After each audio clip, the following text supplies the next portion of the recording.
नमस्कार साथियों, स्वागत है आप सभी का मेरे चैनल लोहियास कॉम्पिटिटिव कॉर्नर पे। मैं हूं सुनील लोहिया और आप हैं मेरे साथ क्लास 10th की साइंस पे चर्चा करने के लिए। तो 10th की साइंस में हम आज पढ़ने वाले हैं परावर्तन और अपवर्तन, जो कि आता है चैप्टर प्रकाश में। ठीक है, प्रकाश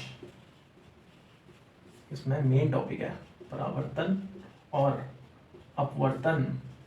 ठीक है, ये होता क्या है भाई? इसे कहते हैं रिफ्लेक्शन। रिफ्लेक्शन, ओके, एंड इसे कहते हैं रिफ्रैक्शन। हिंदी के साथ इंग्लिश भी वर्ड्स पता होने चाहिए आपको। पहले हिंदी मीडियम की पढ़ाई करो, लेकिन इंग्लिश वर्ड्स कुछ ना कुछ आपको पता रहने चाहिए। तो ठीक है, रिफ्लेक्शन और रिफ्रैक्शन पे ही बात कर लेते हैं। उससे पहले हम प्रकाश पे बात करते हैं। प्रकाश होता क्या है?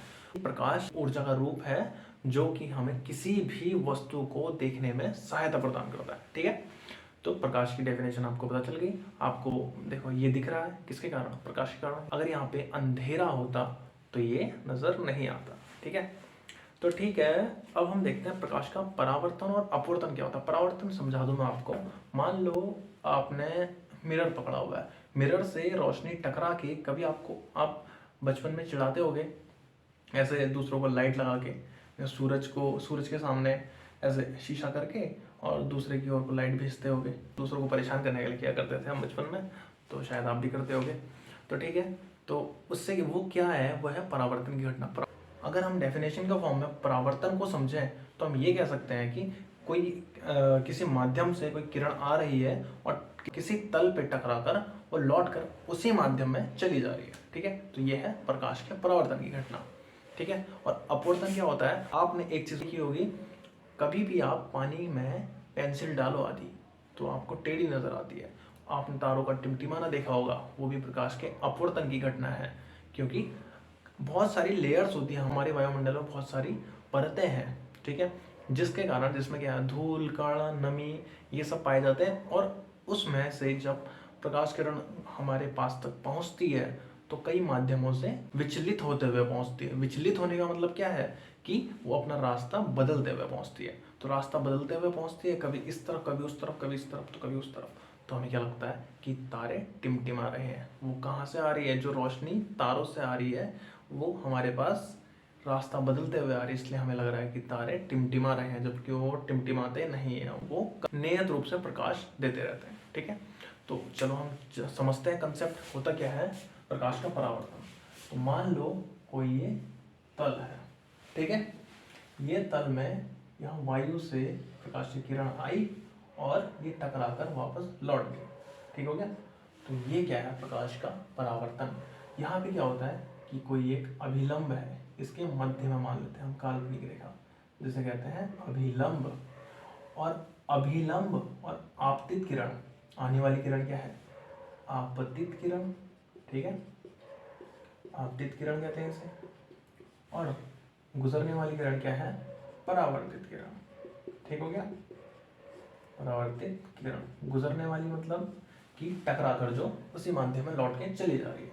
ठीक है, तो जो आपतित किरण और अभिलंब के बीच बनने वाला कोण होता है उसे हम दिखाते हैं आई से, इसे कहते हैं आपतन कोण। और जो अभिलंब और परावर्तित किरण के बीच बनने वाला कोण होता है इसे दिखाते हैं हम आर से।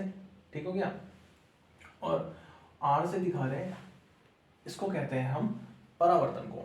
ठीक, तो हमें पता चल गया ये है भाई अभिलंब। ठीक हो गया? और ये है आपतित किरण, ये है परावर्तित किरण, ये इनके बीच के एंगल जिसे कहते हैं हम आपतन कोण और परावर्तन कोण।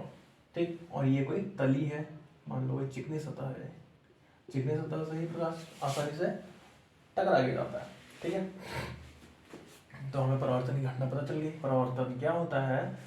कभी भी किसी चिकनी सतह से अगर प्रकाश लौट कर उसी दिशा में वापस पहुंच जाए तो हम इस घटना को कहेंगे परावर्तन की घटना। ठीक हो गया? और दूसरी बात यह है कि परावर्तन के कुछ नियम होते हैं। इसके नियम, पहला नियम तो आपको सामने सामने दिख रहा है कि जितने एंगल पे, लगभग दिख रहा है ना आपको, जितना एंगल ये है उतना ही एंगल ये भी है। अगर आप ऐसे अंदाजा नहीं लगा सकते तो हमेशा ऐसा होता है, ये मान के चलो। ठीक है, क्या होता है? प्रकाश के परावर्तन के दो नियम होते हैं। प्रकाश के परावर्तन के दो नियम में पहला नियम होता है कि angle I equal to angle R. इसका मीन्स है कि परावर्तन की घटना पे हमेशा आपतन कोण परावर्तन कोण के बराबर होता है, ठीक है। और परावर्तन का दूसरा नियम है, इसे कहते हैं हम परावर्तन के नियम, ठीक है। परावर्तन के नियम का जो पहला पॉइंट है कि आपतन कोण और परावर्तन कोण दोनों आपस में बराबर होते हैं। और इसका जो दूसरा पॉइंट है वो है कि आपतित किरण, अभिलंब और परावर्तित किरण तीनों क्या है, एक ही तल पे स्थित है। दिख रहा होगा आपको।